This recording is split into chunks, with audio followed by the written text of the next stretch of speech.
All right, hey guys, I'm going to talk about cruise and ballistic missile strikes. It's the last step in the scenario special rules. I skipped it earlier, if you may recall.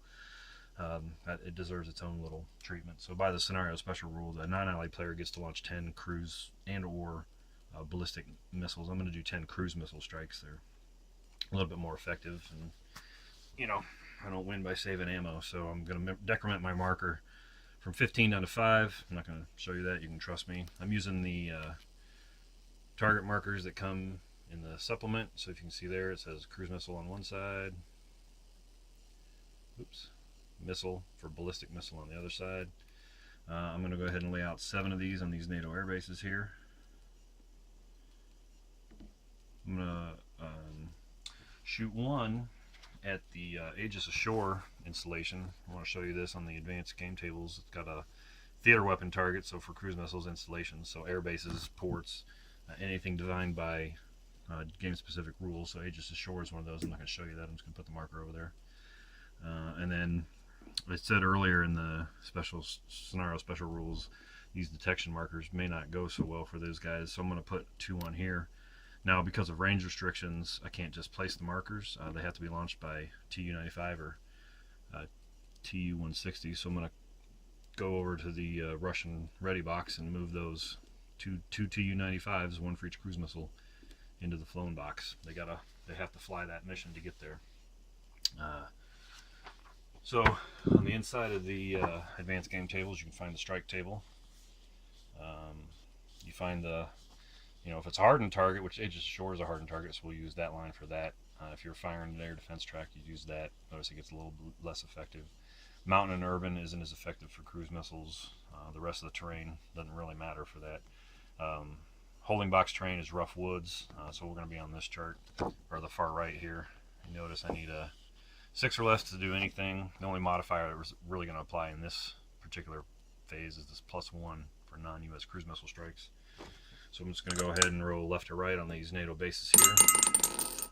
So a 1 plus 1 is a 2, is a strike 2. So we'll go ahead and mark that as a strike 2. I'm going to go ahead and roll for collateral damage immediately. I don't need to wait because there's no other part of a strike phase for this one. It's just this. So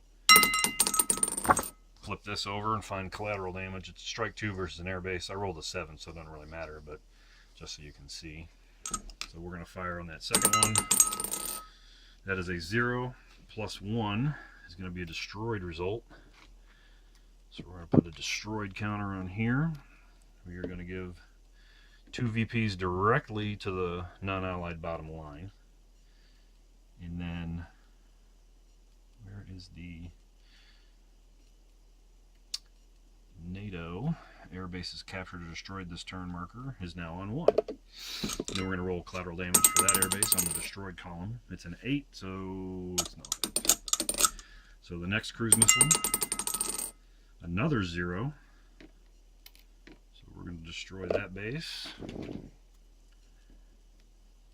Mark this VP. 2 destroyed bases. Collateral damage roll. Another 8. So NATO's getting off a little bit easy there. Next base is a 2 plus 1. I think it's a strike 2 for a 3. Yep. So that's another strike 2.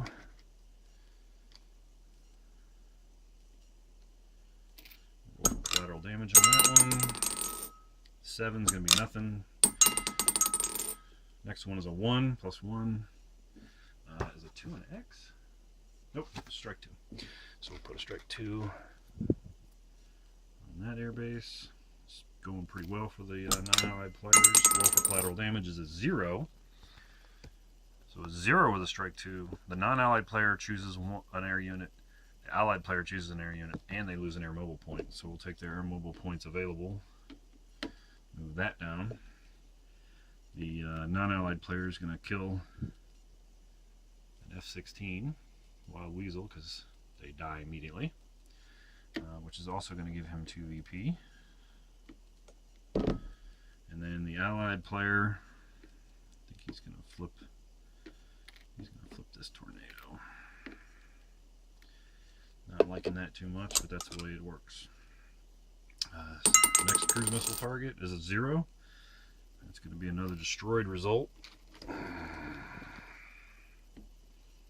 It's another 2 VP.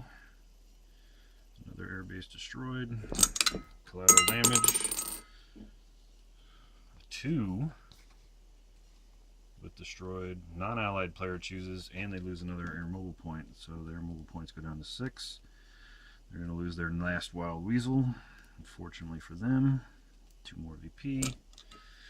And last airbase, an 8. So that cruise missile actually misses. Just put that off to the side. I'm going to roll for this Aegis Shore that's off the map. Or over on the operational map. Aegis Shore is defined as being a hardened target. So we're going to come over here. So I get a little bit less. I need a 4 or less, and I still have that +1. Roll 1. So a hardened target, cruise missile with a 2. So it puts a strike 1 on the Aegis Ashore. Not bad. It's a start. We'll have to launch some airstrikes against it later in the turn. Put that over there. Now we're going to come in after the AMP. So fortunately, the AMP gets a chance to get rid of that cruise missile. You need to find the AMP's AAA value, which if you look on the strategic display, I'm not going to move the camera, but it's right below Bornholm. Go straight down, you can see it. Any AMP has a AAA value of 2. So you find the advanced air defense fire. Can't quite get it in there, right? Find the AAA value of 2. And then if you look at the die roll modifiers, -1 for naval unit AAA Sea-Wiz fire, which is what this is, and then USN naval units receive an additional -1. So it's going to be -2 on the 2 column for that first cruise missile. A 1 -2 is in -1, which is an A result. So an A result means that the cruise missile misses. So it forces it to abort, shoots them down, however you want to look at that. So the second cruise missile comes in, Sea-Wiz fires a 0, so they knock them both down on the way in, and those naval units, and especially the Marines on board, heave a huge sigh of relief. So that's it for the beginning portions of the setup, running through all the scenario special rules. So next time we'll start with the weather phase, which actually isn't much because it gets set by a scenario, but still we'll run through a couple of phases and we'll work our way through a turn.